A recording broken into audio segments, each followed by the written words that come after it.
Hello guys, कैसे हैं आप सब लोग। होप यू बहुत अच्छे होंगे। आज की इस वीडियो में हम शेयर्स रिलेटेड कुछ प्रैक्टिकल पॉइंट्स को कवर अप करेंगे।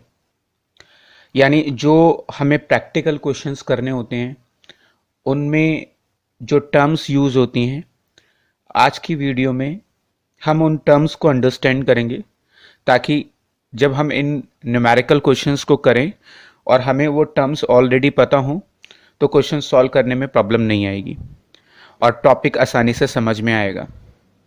चलिए तो स्टार्ट करते हैं।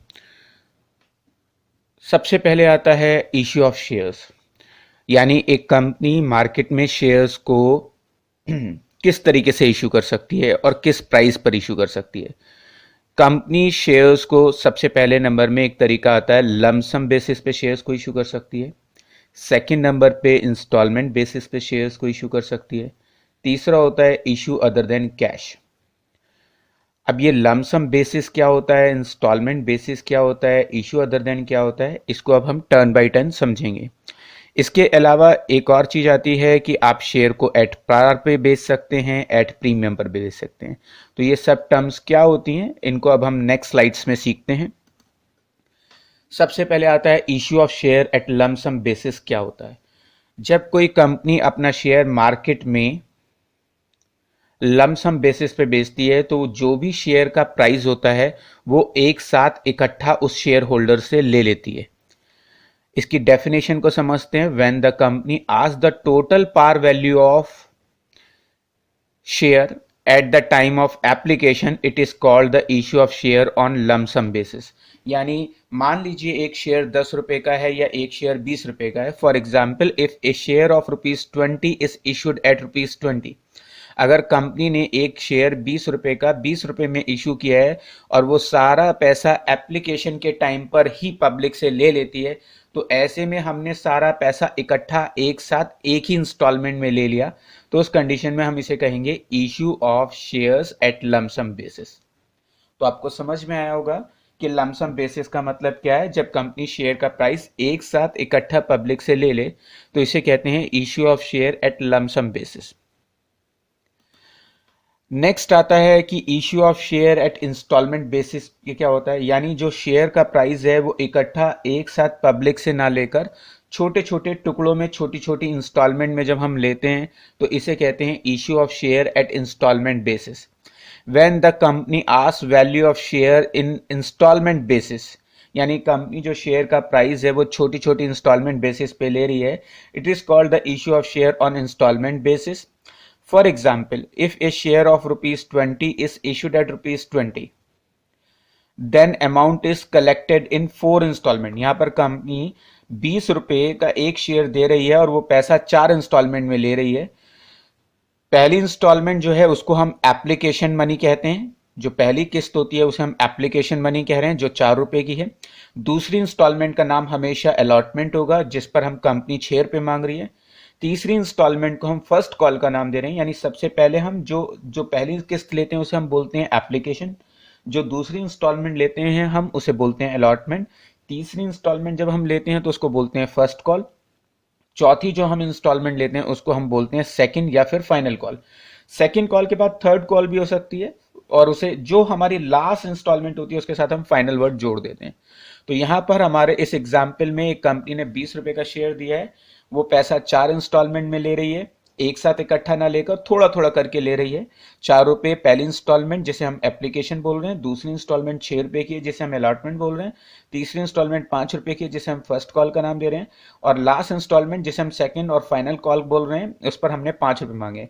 तो इस एग्जाम्पल में हमने शेयर का जो प्राइस है वो छोटी छोटी इंस्टॉलमेंट में लिया है, इसलिए हम इसको क्या बोल रहे हैं, issue of share at instalment basis.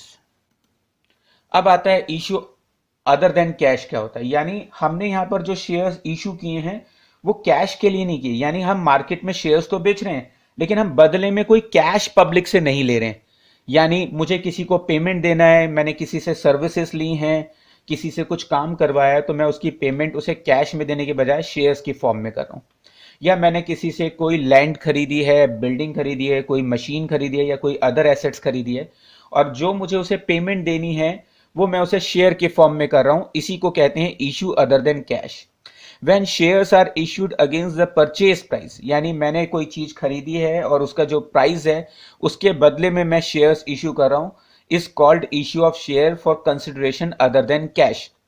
In other words, cash is not received by the company against such shares, यानी कंपनी शेयर तो इशू कर रही है लेकिन कंपनी को बदले में किसी तरह का कोई कैश नहीं मिल रहा है। एग्जाम्पल से समझते हैं। Company purchase 1 lakh machinery from X Y company, एक कंपनी है जिसने 1 लाख की मशीनरी एक्स वाई कंपनी से खरीदी है। Payment made by issuing them 10,000 equity share of ₹10 each, company ने जो उसको पैसा देना था उसके बदले में कंपनी ने 10,000 इक्विटी शेयर इशू किए हैं 10 रुपए के प्राइस से। ऐसे में उसने 1 लाख रुपए के शेयर्स इशू कर दिए। शेयर्स इशू करने के बदले में हमें कोई कैश नहीं मिला है, हमें बदले में मशीन मिली है।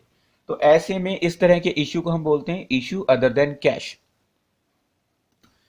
उसके बाद आता है इशू ऑफ शेयर्स। हम शेयर्स को किस तरीके से इशू कर सकते हैं। अगर हम बात करें कि शेयर्स को हम किस तरीके से इशू करते हैं, शेयर को हम दो प्राइस पर इशू कर सकते हैं, issued at par, issued at premium. Company act 2013 से पहले शेयर को हम 3 रेट पर इशू करते थे, at par, at discount, at premium. But company act 2013 ने शेयर्स को इशूड एट डिस्काउंट को बैन कर दिया कि यानी अब शेयर्स को आप डिस्काउंट पर इशू नहीं कर सकते हैं। तो जब कोई कंपनी 10 रुपए वाला शेयर, जो कंपनी का शेयर 10 रुपए का है, यानी जब कंपनी 10 रुपए वाला शेयर 10 रुपए में ही ऑफर करे तो इसे कहते हैं इशूड एट पार, यानी शेयर को एट पार पर बेचना। जब कोई कंपनी 10 रुपए वाले शेयर को 12 रुपए में इशू करती है तो इसे बोलते हैं इशूड एट प्रीमियम, यानी जब कंपनी अपने शेयर को अपनी उस वैल्यू से ज्यादा में री इशू करे या शेयर को इशू करे तो उसको हम बोलते हैं इशूड एट प्रीमियम। तो हमारे इस एग्जाम्पल में 10 रुपए वाला शेयर 12 रुपए का बेचा जा रहा है, तो वो जो 2 रुपए हम एक्स्ट्रा ले रहे हैं उसको हम बोल रहे हैं प्रीमियम। अगर हम बात करें प्रीमियम को प्रॉपरली हम बोलते क्या है, प्रीमियम को हम बोलते हैं सिक्योरिटी प्रीमियम।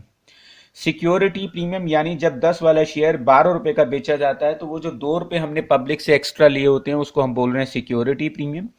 जो सिक्योरिटी प्रीमियम के नाम पर कंपनी पैसा पब्लिक से इकट्ठा करती है, उस पैसे का कंपनी अपने जनरल पर्पस के लिए यूज नहीं कर सकती है। इसके लिए सेबी की कुछ गाइडलाइंस हैं जिसने बताया कि कोई भी कंपनी सिक्योरिटी प्रीमियम के नाम पर जो पब्लिक से पैसा लिया होता है उसे किस तरीके से यूज कर सकती है।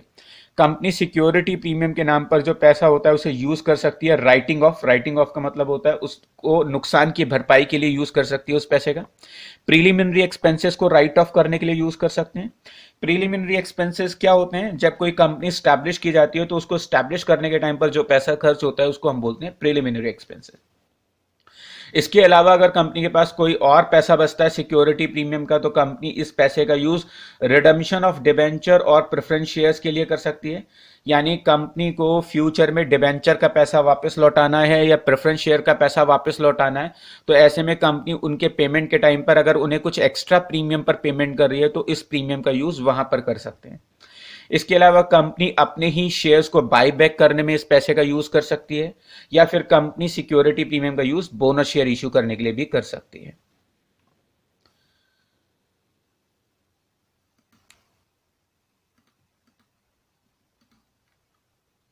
उसके नेक्स्ट आते हैं टाइप्स ऑफ सब्सक्रिप्शन। सब्सक्रिप्शन कितने तरह का होता है। सब्सक्रिप्शन का मतलब होता है यानी जो पब्लिक ने आपके पास शेयर्स के लिए सब्सक्राइब किया है वो कितनी तरह का हो सकता है।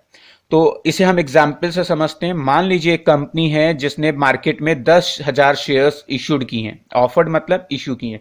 एक कंपनी है जिसने 10,000 शेयर इशू किए हैं और उसे 10,000 ही एप्लीकेशन पब्लिक से रिसीव हुई है, तो इसे बोलते हैं पार सब्सक्रिप्शन। यानी मैंने जितने शेयर इशू किए उतनी ही एप्लीकेशन मुझे पब्लिक से रिसीव हुई, तो इसे बोलते हैं पार सब्सक्रिप्शन।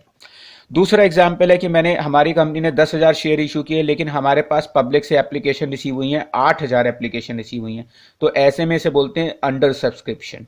यानी जितना हमने शेयर इशू किया है उससे जब कम एप्लीकेशन रिसीव होती हैं तो उसे बोलते हैं अंडर सब्सक्रिप्शन। तीसरा एग्जाम्पल है मैंने 10,000 शेयर्स यानी हमारी कंपनी ने 10,000 के शेयर्स इशू किए हैं लेकिन पब्लिक से एप्लीकेशन 12,000 शेयर्स की मिली है, तो इसे हम बोलते हैं ओवर सब्सक्रिप्शन। यानी जितना शेयर इशू करें उतना ही एप्लीकेशन मिले तो पार सब्सक्रिप्शन, कम एप्लीकेशन मिले तो अंडर सब्सक्रिप्शन, और ज्यादा एप्लीकेशन बोले तो इसे बोलते हैं ओवर सब्सक्रिप्शन। उसके बाद हमारे पास आता है मिनिमम सब्सक्रिप्शन का टर्म। मिनिमम सब्सक्रिप्शन बहुत इंपॉर्टेंट होता है, बहुत सारे एग्जाम्स में इसके ऊपर क्वेश्चंस आते हैं। This is a minimum amount that must be raise when the shares are offered to the public during the issue of shares. यानी जब हम पब्लिक को शेयर इशू करते हैं तो जो मिनिमम अमाउंट एटलीस्ट हमें इकट्ठी करनी ही है शेयर्स को इशू करके, उसको हम बोलते हैं मिनिमम सब्सक्रिप्शन। यानी हमने मार्केट में अगर शेयर इशू किए हैं तो शेयर इशू करने के बदले में हमें एटलीस्ट कुछ मिनिमम अमाउंट रिसीव होना चाहिए, इसी को हम बोलते हैं minimum subscription. This minimum subscription is generally set by the board of director but it can not be less than 90% of the issue capital. यानी आपने मार्केट में जितने रुपए के शेयर्स इशू किए हैं या जितने शेयर्स इशू किए हैं, एटलीस्ट उसका 90% शेयर पब्लिक ने खरीद लियो। अगर उससे कम शेयर के लिए एप्लीकेशन आई है तो कंपनी शेयर्स इशू नहीं कर सकती है। चलिए इसको हम एग्जांपल से समझते हैं। एक company issue 10,000 share of ₹10 each. एक कंपनी है जिसने 10,000 शेयर जिसका प्राइस ₹10 है पब्लिक को इशू किए, लेकिन कंपनी के पास एप्लीकेशन रिसीव हुई है 8,000 शेयर्स के लिए। 10,000 का अगर हम 90% कैलकुलेट करते हैं तो 9,000 एटलीस्ट एप्लीकेशन आनी चाहिए थी। यानी जो रूल कहता है उसके हिसाब से 10,000 का 90% कैलकुलेट करते हैं तो हमारे पास 9,000 एप्लीकेशन आनी चाहिए थी, बट हमें पब्लिक से 8,000 एप्लीकेशन मिली हैं। इट मींस जो हमारी मिनिमम सब्सक्रिप्शन की कंडीशन है वो फुलफिल नहीं हुई है, इसलिए ये कंपनी शेयर इशू नहीं कर सकती है। अगर कंपनी किसी वजह से मिनिमम सब्सक्रिप्शन ऑप्ट नहीं कर पाती, यानी उसे मिनिमम सब्सक्रिप्शन नहीं मिल पाता है, तो ऐसे में जितना भी पैसा पब्लिक से मिला होता है, in case the minimum subscription is not reach, अगर किसी वजह से मिनिमम सब्सक्रिप्शन के बराबर हमें एप्लीकेशन पब्लिक से रिसीव नहीं होती हैं, तो उस कंडीशन में the application deposit should be refunded. जितना भी पैसा बाकी के क्राउड से पब्लिक से हमें मिला है वो हमें वापस करना होगा, विद इन 15 डेज करना होगा। इसके अलावा अगर 15 डेज से ज्यादा समय लगता है हमें पब्लिक का पैसा वापस लौटाने में, तो हमें जितने दिन एक्स्ट्रा लगेंगे उस पैसे को रिफंड करने पे उसमें 15% के हिसाब से इंटरेस्ट भी देना होगा। तो ऐसे में अगर हमने जितना शेयर इशू किया है एटलीस्ट 90% मिनिमम सब्सक्रिप्शन आना चाहिए, अदरवाइज कंपनी शेयर इशू नहीं कर सकती है और जो पैसा पब्लिक से मिला है वो हमें 15 डेज के अंदर रिफंड करना होगा। अगर ऐसा नहीं करते हैं तो साथ में हमें 15% का इंटरेस्ट भी चुकाना होगा। अब एक और टर्म जो मिनिमम सब्सक्रिप्शन के कॉन्ट्राडिक्शन में बच्चों को कंफ्यूज या स्टूडेंट को परेशान करती है, मिनिमम एप्लीकेशन मनी क्या होती है। यानी एप्लीकेशन पे जो मिनिमम अमाउंट हमें पब्लिक से लेनी चाहिए, एप्लीकेशन के टाइम पर जो मिनिमम अमाउंट हमें पब्लिक से लेनी चाहिए eight the time of issue of shares, उसको हम बोलते हैं minimum application money. The minimum share application money is 5% of the nominal value of share. Nominal value का मतलब होता है जिस रेट का शेयर है। मान लीजिए मैंने एक शेयर 10 रुपए का इशू किया है, तो शेयर का प्राइस 10 रुपए है, इसे हम बोलते हैं नॉमिनल वैल्यू ऑफ शेयर। और अगर मैं शेयर को 12 रुपए में बेच रहा हूं तो इसको हम बोलते हैं इशू प्राइस। यानी जिस रेट पे पब्लिक को बेचा जाता है उसे हम बोलते हैं इशू प्राइस, और जो शेयर का एक्चुअल प्राइस होता है उसको हम बोलते हैं नॉमिनल वैल्यू। तो जितना शेयर का नॉमिनल वैल्यू होता है उसका 5% मिनिमम शेयर एप्लीकेशन मनी होनी चाहिए। यानी कि अगर 10 रुपए का शेयर है तो उसका 5% अगर हम कैलकुलेट करते हैं तो 50 पैसे आएगा। यानी एप्लीकेशन के टाइम पर एटलीस्ट हमें 50 पैसे तो मांगने ही होंगे। मिनिमम की कंडीशन है, मैक्सिमम की कोई कंडीशन नहीं है। तो जब भी हम पब्लिक को शेयर इशू करेंगे तो जितना भी शेयर का नॉमिनल वैल्यू होता है उसका 5% एटलीस्ट हमें एप्लीकेशन के टाइम पर लेना होता है। इसी को हम बोलते हैं मिनिमम एप्लीकेशन मनी। उसके नेक्स्ट आता है कॉल्स इन अरियर। क्या होता है? जब कोई शेयर होल्डर अपनी किसी इंस्टॉलमेंट को पे नहीं करता है तो ऐसे में जो इंस्टॉलमेंट या जो अमाउंट उसने पे नहीं की होती है उसको हम बोलते हैं calls in arrear. Calls in arrear when calls are made upon shares allotted, there is a liability of shareholder holding the shares to pay the call money within the date fixed for such payment. If any shareholder make a default in paying the call money within the appointed date, the amount which is not paid called calls in arrear. For example, हमने अजय को 1,000 shares दिए थे 10 रुपए वाले, और उसने हमें last instalment जो 2 रुपए की थी 1,000 शेयर्स पे नहीं दिया। तो 1,000 शेयर्स पे उसने 2 रुपए की इंस्टॉलमेंट नहीं दिया, 1,000 मल्टीप्लाई 2 रुपए, इट मींस उसने हमें 2,000 रुपए नहीं दिए। तो जो पैसा हमें शेयर होल्डर से रिसीव नहीं हुआ है उसको हम बोल रहे हैं कॉल्स इन अरियर। उसके नेक्स्ट आता है कॉल से एडवांस। क्या होता है?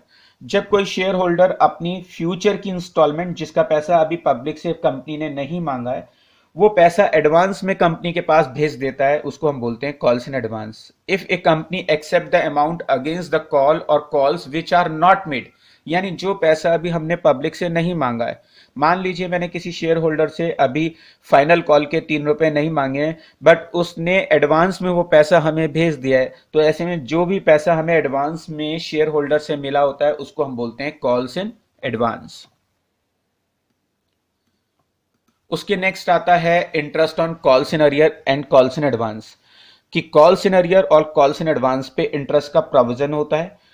वैसे हर कंपनी अपने आर्टिकल ऑफ एसोसिएशन में इसको लेकर क्लॉज बनाती है कि interest on calls in arrear का क्या रेट होगा या interest on calls in advance का क्या रेट होगा, यानी कंपनी अपने आर्टिकल ऑफ एसोसिएशन में फिक्स करके चलती है कि उसे कॉल्स इन अरियर के केस में किस रेट से शेयर होल्डर से इंटरेस्ट चार्ज करना है और कॉल्स इन एडवांस के केस पे किस रेट से इंटरेस्ट पे करना है।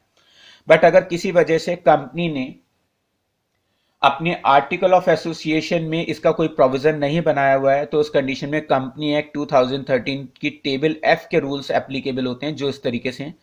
अगर कोई share holder calls in arrear के केस में, यानी जो इंस्टॉलमेंट है वो लेट पे करता है, तो ऐसे में कंपनी जितने ड्यूरेशन उसने लेट पेमेंट की होगी उस पर 10% का इंटरेस्ट चार्ज करती है। यानी कॉल्स इन अरियर के केस में जब कोई शेयर होल्डर हमें लेट पेमेंट देता है तो हम उसके साथ 10% का इंटरेस्ट चार्ज करते हैं।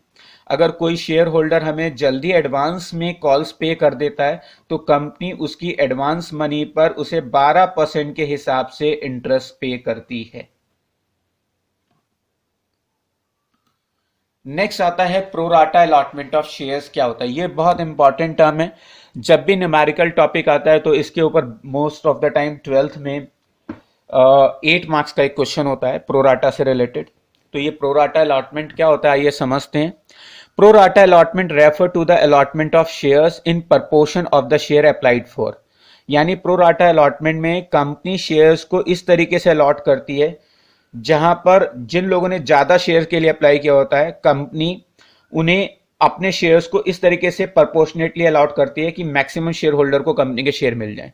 यानी मैं इसको आसान भाषा में ऐसे बोलूं, प्रोराटा अलॉटमेंट तब होता है जब कंपनी के पास देने के लिए शेयर्स तो कम है लेकिन लोगों ने ज्यादा शेयर्स के लिए अप्लाई कर दिया है। चलिए हम इसे एग्जाम्पल से समझते हैं। For example XYZ public limited है, इसने 10,000 शेयर इशू किए हैं, 10 रुपए का एक है, यानी इसने बाजार में 10,000 शेयर इशू किए हैं जिसका प्राइस 10 रुपए है। पब्लिक ने 20,000 शेयर्स के लिए अप्लाई कर दिया। अब ऐसे में क्या हो, हमारे पास शेयर्स तो 10,000 है लेकिन मार्केट से 20,000 एप्लीकेशन आ गई हैं। अब आप ऐसे समझिए कि हमारे पास 2 रोटी हैं और खाने के लिए 4 बंदे हैं। अब हम चाहते हैं कि सभी को रोटी मिल जाए, लेकिन रोटी 2 हैं और खाने वाले 4 हैं, तो हम कैसे डिस्ट्रीब्यूट करें कि सबको इक्वल प्रपोर्शन में रोटी भी मिल जाए और सबको खाने के लिए भी रोटी मिले। तो ऐसे में हम क्या करेंगे, एक रोटी के 2 पार्ट करेंगे, ऐसी 2 रोटी के 4 पार्ट होंगे और हम उन्हें थोड़ा आधे आधे पोर्शन में सबको डिस्ट्रीब्यूट कर देंगे। इसी तरीके से कंपनी यहां पर करने जा रही है। कंपनी के पास 10,000 शेयर्स है देने के लिए लेकिन डिमांड आ गई है 20,000 शेयर्स के लिए, तो इस कंडीशन में कंपनी शेयर्स को इस तरीके से अलॉट करती है, प्रपोर्शनल बना लेती है, उस प्रपोर्शन में शेयर को अलॉट करती है। तो प्रपोर्शन कैसे होता है, कंपनी एक शेयर उनको देगी जिसने 2 शेयर के लिए अप्लाई किया, ऐसे प्रपोर्शन में कंपनी शेयर अलॉट कर देती है। इस तरीके से जिसने 10 शेयर के लिए, कंपनी 10 शेयर उन्हें देगी जिसने 20 शेयर के लिए अप्लाई किया, यानी जिसने 20 के लिए अप्लाई किया कंपनी उसे 10 शेयर दे रही है, जिसने 10 शेयर के लिए अप्लाई किया कंपनी ने उसे 5 शेयर दिए। तो कंपनी ने एक प्रपोर्शन बना लिया और वो उसी प्रपोर्शन में शेयर्स को इशू कर रहा है। तो ऐसी कंडीशन प्रोराटा अलॉटमेंट की कब आती है, जब हमारे पास देने के लिए शेयर्स तो कम हो लेकिन मार्केट से एप्लीकेशन ज्यादा आ जाती हैं और कंपनी की यह कोशिश होती है कि वो सभी शेयर होल्डर को, जिन जो एप्लीकेंट्स हैं उनको शेयर्स दे। तो ऐसी सिचुएशन में कंपनी शेयर्स को प्रपोर्शनेटली अलॉट करती है, इसी को हम बोलते हैं प्रोराटा अलॉटमेंट ऑफ शेयर्स। इसके नेक्स्ट आता है फॉरफीचर ऑफ शेयर्स। अगर हम बात करते हैं फॉरफीचर ऑफ शेयर्स क्या होता है, जब कोई शेयर होल्डर अपनी इंस्टॉलमेंट पे नहीं करता है, जिसे हम कॉल्स इन अरियर कहते हैं, तो कंपनी उसको एक टाइम बीइंग नोटिस भेजती है कि आप इतने ड्यूरेशन के टाइम में अपना जो रुका हुआ कॉल का पैसा है वो पे कर दीजिए। अगर वो शेयर होल्डर फिर भी इंस्ट्रक्शन को फॉलो नहीं करता है तो कंपनी उसको एक फाइनल नोटिस देती है कि अगर आपने इस टाइम फेस में अपनी कॉल सिनेरियर का पैसा कंपनी को नहीं चुकाया तो कंपनी आपके शेयर फॉरफिट कर देगी।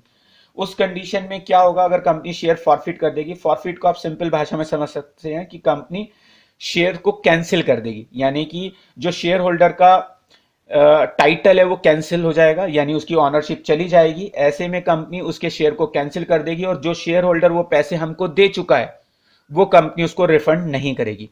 तो यहां पर हम सबसे पहले समझते हैं कि फॉरफीचर ऑफ शेयर्स क्या होता है। If a shareholder fail to pay instalment, if a shareholder fails to pay installment, the shares held by him, his share are compulsorily forfeited as penalty and his membership from the company is cancelled। जब कोई share holder अपनी instalment नहीं देता है तो company उसके share cancel कर देती है और उसकी मेंबरशिप भी कैंसिल हो जाती है। ऐसे में after forfeiture of share, share holder does not have any right on the money already paid. जो पैसा वो कंपनी को दे चुका है उसे उसका पाने का, वापस रिफंड लेने का अधिकार खत्म हो जाता है। चलो हम इसे एग्जाम्पल से समझते हैं। री इश्यू ऑफ शेयर में हम दोनों चीजों को समझेंगे, फॉरफीचर ऑफ शेयर को एग्जाम्पल से समझेंगे और री इश्यू ऑफ शेयर्स को समझेंगे। जब कंपनी किसी शेयर होल्डर के फॉरफिट किए हुए शेयर को मार्केट में दोबारा किसी अनदर पर्सन को बेच देती है तो उसको बोलते हैं री issue of share. Forfeited shares are available with the company for sale. A company can reissue these shares at any price, but the total amount received on these shares should not be less than the amount in arrear of these shares. चलिए example से समझते हैं। For example XYZ public limited है, इसने 1000 shares 10 रुपए वाले mister Ajay को दिए थे। मिस्टर अजय ने 6 रुपए की इंस्टॉलमेंट दे दी है 1000 शेयर्स पे, बट वो 4 रुपए की फाइनल इंस्टॉलमेंट नहीं दे पाए हैं। तो अब ऐसे में कंपनी उनको जो 4 रुपए की इंस्टॉलमेंट नहीं दे पाए हैं उसके लिए नोटिस भेजेगी कि आप 4 रुपए की इंस्टॉलमेंट इतने टाइम फेस में भेज दीजिए। अगर वो शेयर होल्डर नहीं पे करता है तो ऐसे में कंपनी क्या करती है, XYZ public limited forfeited mister Ajay share after giving him proper time and notice.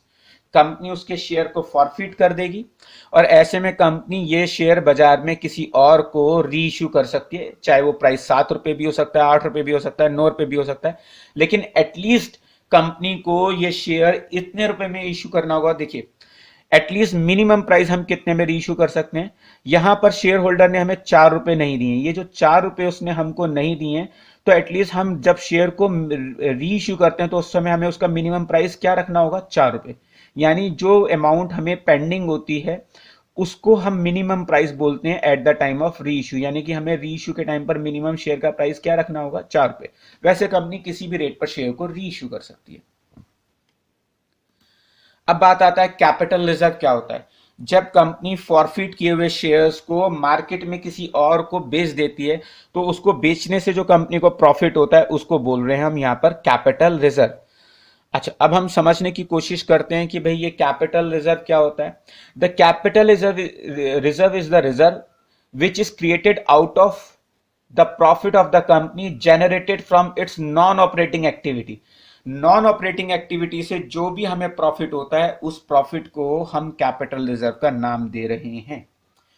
यानी ऑपरेटिंग एक्टिविटीज का मतलब क्या हुआ, मान लीजिए मेरी मेडिकल स्टोर की दुकान है, मेरा काम है दवाइयों को खरीदना और दवाइयों को बेचना।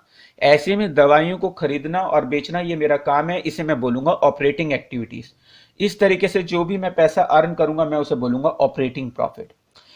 अब मान लीजिए मेरी मेडिकल स्टोर की दुकान है और उसका एसी खराब हो गया और एसी मैंने इस तरीके से बेचा कि वो ज्यादा प्राइस पर बिक गया, तो उससे जो मुझे प्रॉफिट होगा उसे मैं बोलूंगा कैपिटल रिजर्व। एसी बेचना मेरा काम नहीं है, वो मेरी नॉन ऑपरेटिंग एक्टिविटी है और किसी भी नॉन ऑपरेटिंग एक्टिविटी से जो हमें प्रॉफिट होता है उसको हम बोलते हैं कैपिटल रिजर्व।